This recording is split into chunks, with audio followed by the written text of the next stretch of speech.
Welcome to the Big D Breakdown. I'm your host, Larry Lees.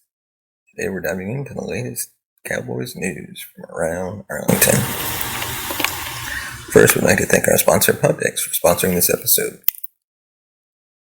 Poddex are unique interview questions and episode starting prompts in the palm of your hand.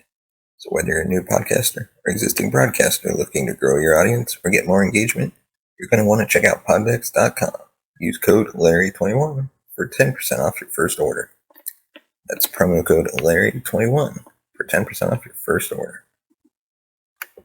And then we'd also like to thank our new sponsor, Audible. Check them out today, audibletrial.com/Larry21 for a free 30-day trial and a free audiobook of your choice.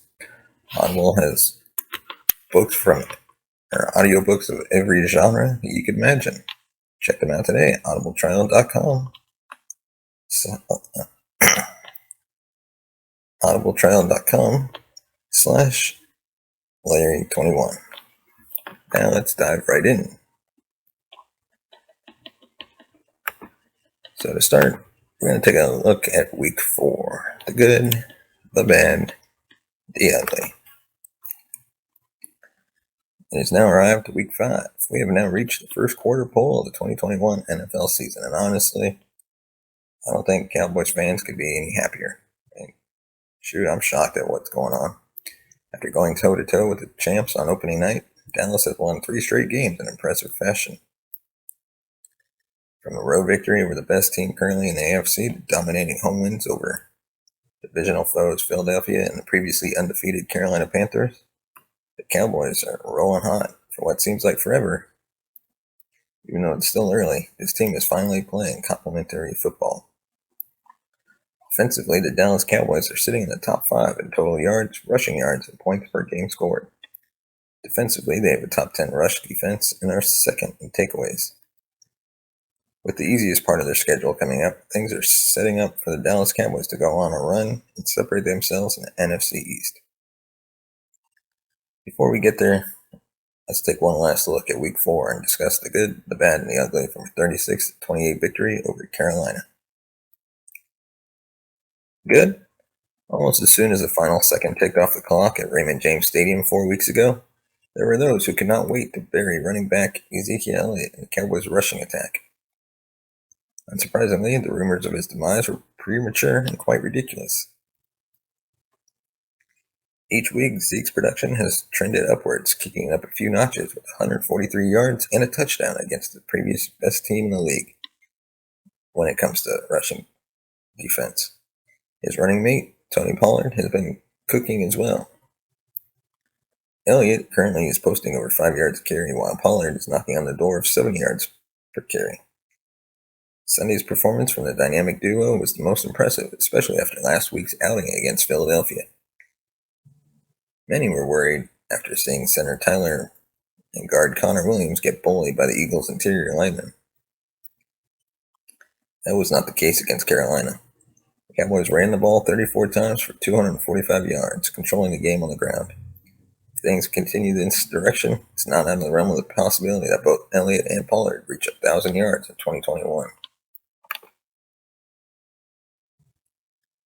But, as always, there's always the bad side. If we're being honest, the Dallas Cowboys put this game away with one amazing quarter, led by 2 players specifically. Defensive end Randy Gregory wrecked the game, constantly hounding the opposing quarterback. On the outside, cornerback Trayvon Diggs continued his great play, picking off 2 passes on back-to-back drives. The third quarter saw a game in which Dallas trailed by 1 at half to lead by 19 going to the final stanza. After that, things were not so great. Diggs left the game with some back soreness. This was thankfully precautionary, but it seemed like his exit plus the score allowed this team to go into cruise control. That's not how things work in the NFL. Carolina had no problem reminding the Cowboys of this fact. The Panthers put up touchdowns on back-to-back drives, closing the gap to 1 score. If not for the above good of the Cowboys' rushing attack, things had the opportunity to go very bad. Moving forward, this team will need to keep their foot on the gas for all 60 minutes. There are several good teams left on the schedule, and things might not go the same way if the situation arises again. and the ugly. Dallas Cowboys owner Jerry Jones has no problem making bold moves. During the 2016 NFL Draft, Jones made one of his biggest in recent memory, drafting linebacker Jaylon Smith when he could not even run due to a gruesome leg injury sustained in his last college game. 2016 became a redshirt year for Smith as he needed that time to recover and rehab. The following year, Smith was sprinkled into the mix before finally becoming a starter near the end of the 2017 season. The next 3 years saw Smith start every game at linebacker, culminating with a 2019 Pro Bowl selection and a 6-year, $68 million extension.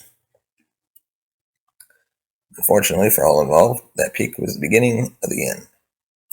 Last season, Smith's play was abysmal. Smith never really helped himself whenever he had an opportunity to own his terrible on-field presence, swiping at completely inexcusable times and telling all of us to watch the film when questioned about his play set a lot of people off.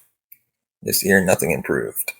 Even with snaps severely limited, Smith continued to show an inability to shed blocks, made numerous bad reads, and was a complete liability in pass coverage. Tuesday night, the Dallas Cowboys decided that eating $7 million was worth ending the experiment. I can go on and on how bad the entire Jaylon Smith era really was, but there's no point to that now. Jaylon is a phenomenal person off the field. He's sincerely changing a lot of people's lives in real life, which absolutely matters. I do not honestly know if another team will bring him in for a look-see. This could very well be the end of his football life. But I definitely wish him continued success for the rest of his days on Earth.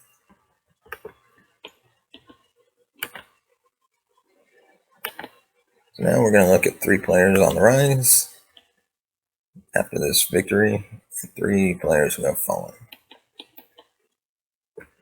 The Panthers gave the Dallas Cowboys just about all they could handle in the first half of Sunday's afternoon matchup. The second half was a completely different story, though, as the Cowboys handed an undefeated Panther squad their first loss of the season.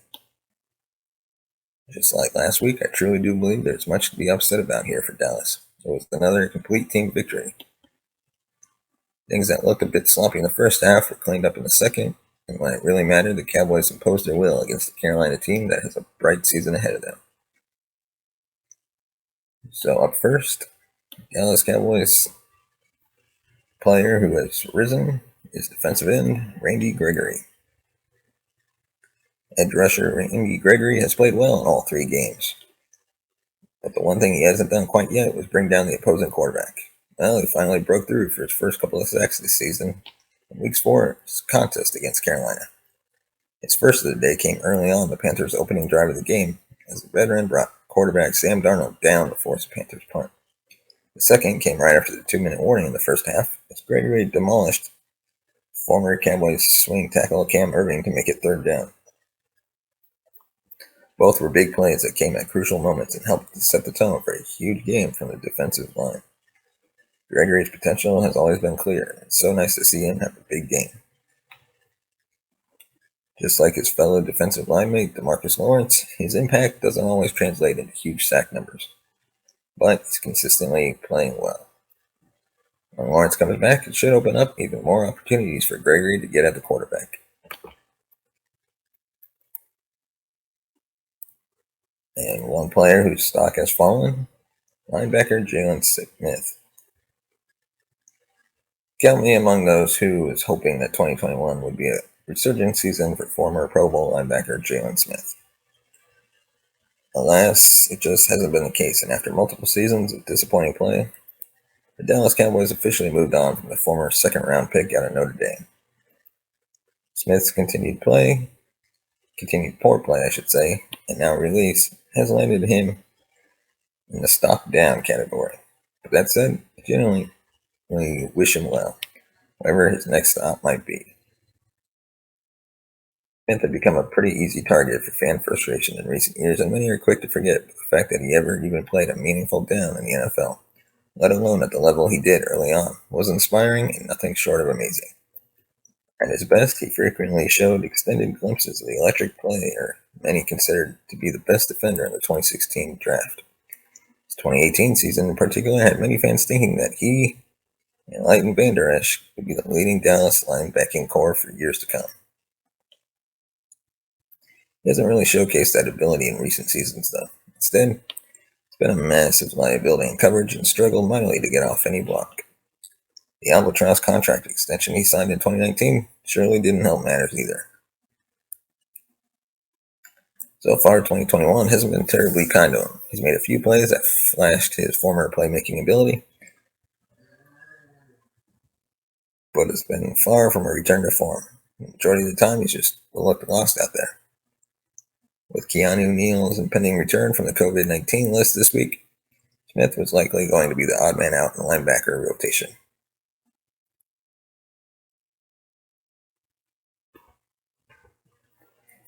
And finally,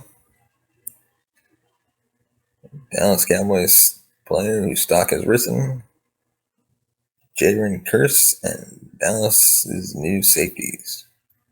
For years, the Cowboys have largely ignored the safety position, and they've gotten mostly subpar performance from most of the players they've trotted out there. For whatever reason, it just hasn't been a position that the team has put significant resources into, and it's something that has always frustrated a large portion of the fan base. Instead of caving to fan pressure and making splashy moves, such as acquiring someone like, let's just hypothetically say a former All-Pro who publicly lobbied to come to Dallas, whose name is magically escaping me at the moment, the Cowboys have long opted to sign on low-risk, low-reward players in free agency or trot out late-round draft picks. For the most part, they've gotten what they've paid for. This offseason, the Cowboys didn't radically change their philosophy. What did change, however, was the upside of the players they took a chance on. After Donovan Wilson showed a lot of promise at the end of the last season, the team went out and signed DeMonte Casey and Jaylon Smith to one-year deals to pair with him. Just before training camp, they also inked former Colts safety Malik Hooker to a similar one-year deal. Pierce has already proven his value and has made multiple big plays in every game this season. We find it hard to be disappointed by the play that Dallas has gotten from any of these guys to start the year. On Sunday, Jaylon Smith tied Anthony Brown for the team lead with 6 tackles, 2 of which came behind the line of scrimmage. He's been flying around the field every chance he gets and makes his presence known.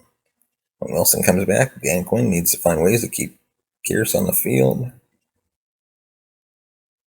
No safety play wasn't the main story on Sunday. Heck, it wasn't the main story in the secondary. But this group has exceeded expectations at pretty much every turn, and they look good against the Panthers. They've flown under the radar, and it's time to give them their due.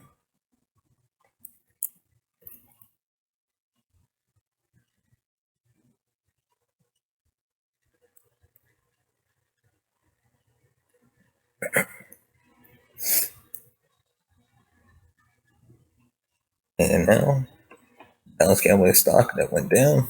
It's the narrative that the Cowboys don't have an elite corner. Do I just need to make Trayvon Diggs a permanent part of this segment?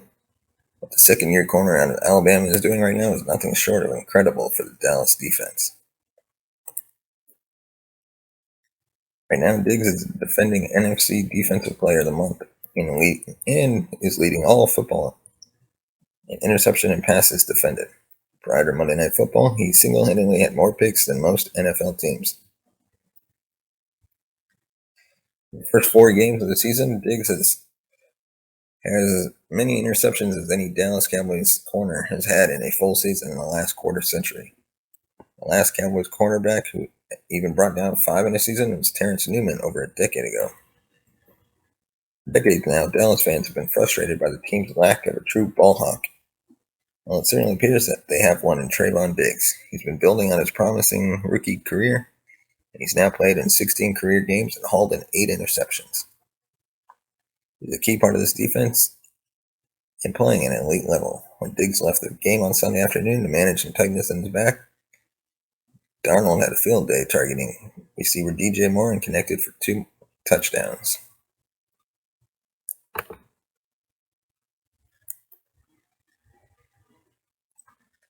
And finally, Dallas Cowboys stock that's risen, having a balanced offense. Feed Zeke, That's so 2018. How about feed literally anyone on the offense? It's actually kind of incredible how much fun this Dallas Cowboys offense is to watch. There's so many different ways that they can attack teams. And almost any package they want to put out there feels like a mismatch for opposing defenses. Zeke has been resurgent these past couple of weeks, and he's leading the NFC while ranking 4th in the NFL in rushing. Fantastic to see it. But just as great as that, it's even better knowing that the team has finally figured out how to use Tony Pollard at the same time.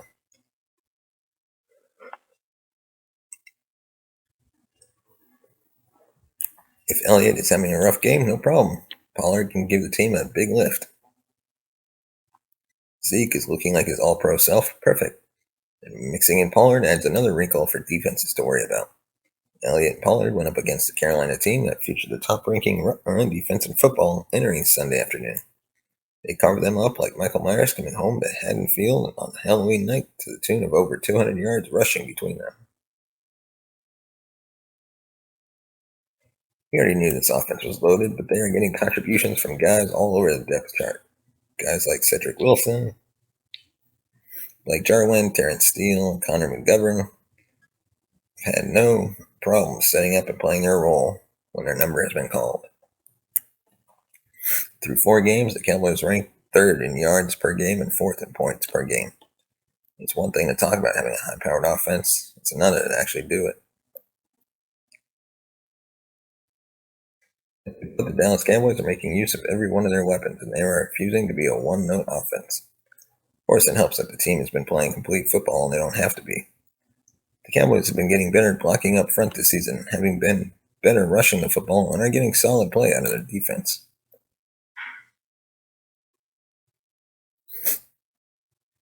Quarterback Dak Prescott had far from his sharpest game of the season on Sunday, completing 14 to 22 pass attempts for only 188 yards. However, 4 of those completions went for touchdowns, and when the Cowboys really needed him to step up, he was more than willing to meet the challenge. Case in point, his absolutely gorgeous third-quarter touchdown pass to Amari Cooper, which gave the Cowboys a lead they'd never end up relinquishing. However, that's the great thing about this in the offense this season. Everyone is gelling, and they're able to be flexible in their game plans. Sure, if Prescott needs to throw the ball 50 times in order to keep the Cowboys in the game, he can do that. He just doesn't need to right now, and Dallas would love to keep it that way.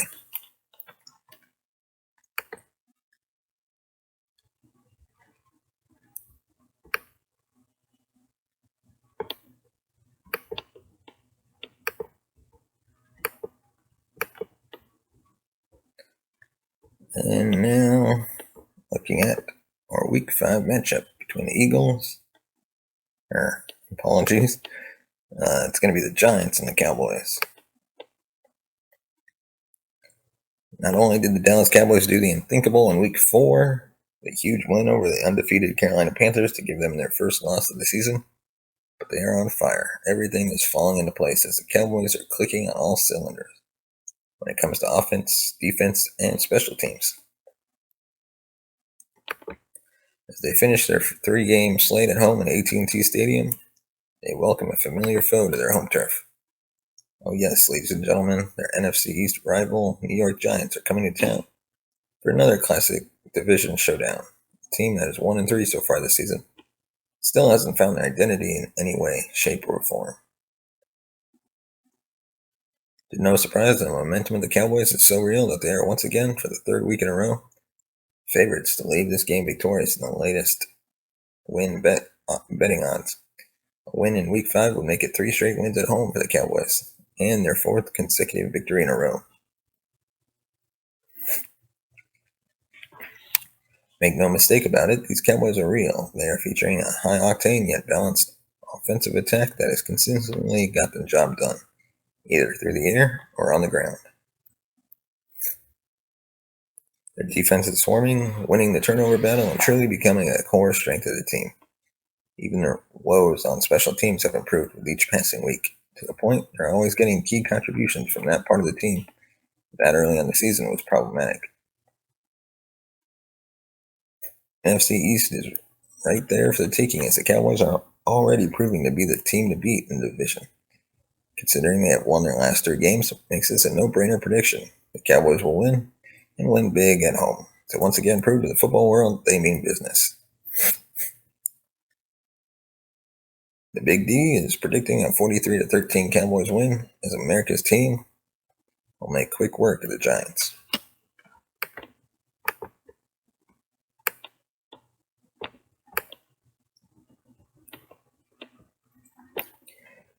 And our final topic is the surprising release of Jaylon Smith. The Dallas Cowboys chose to release linebacker Jaylon Smith, which was originally reported by Adam Schefter. The Cowboys have chosen to go separate ways with the former Notre Dame Fighting Irish. In a rather surprising move, the Cowboys and the defense, led by coordinator Dan Quinn, appear to be going in different directions. Smith was the second leading tackler in the NFL last season, with 154 tackles. Since joining the Cowboys in 2017, Smith has tallied 516 tackles and 9 sacks. Smith was a bit of a divisive personality amongst Cowboys fans. His well-known swipe after a tackle became a bit of a running joke in the Cowboys fan community. Smith also created some dismay in fans, but choosing to change his number to 9 when many fans felt that number belonged to former quarterback Tony Romo. Smith will still be owed his entire yearly salary this year, $7.6 million by the Cowboys. That number does get smaller if Smith signs with another team in the regular season, due to clauses that are built into the contract. Smith received a Pro Bowl nod after his performance in the 2018 season.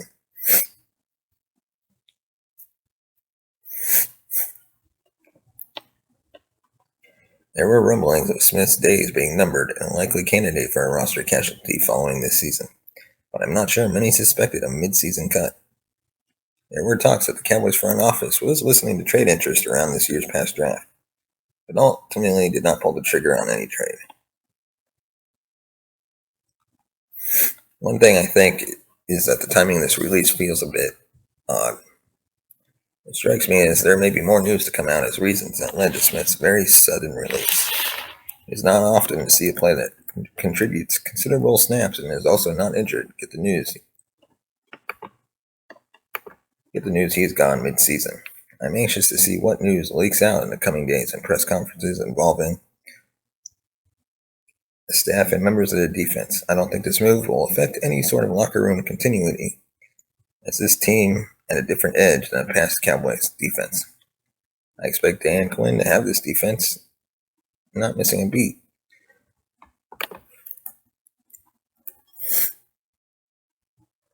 What does this mean for now? I think the first thing that hit me was that fellow linebacker, Leighton Vander Esch, has been fully put on notice. He's playing out the final year of his contract, and this move shows the Cowboys must believe in their linebacking core.